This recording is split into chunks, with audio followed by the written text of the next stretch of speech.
మొదటిగా రక్షణ గురించి మనం మాట్లాడుకుంటే త్రికాల రక్షణ అంటుంటాం. ఈ త్రికాల రక్షణ అంటే మనం ఎలా తెలుసుకోవచ్చు? మంచి ప్రశ్న ఇది.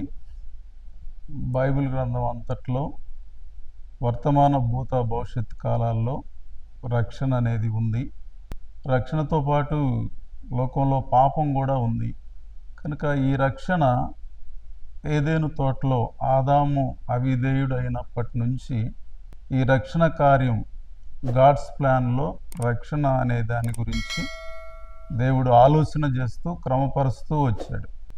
అయితే వర్తమాన కాలంలో పాపం ఉంది, దానికి తగిన శిక్ష ఉండేది. ఆ తర్వాత పాపానికి శక్తి ఉంది. శిక్షను యేసుప్రభు తప్పించాడు, దేవుడు శిక్ష నుండి విడిపించాడు.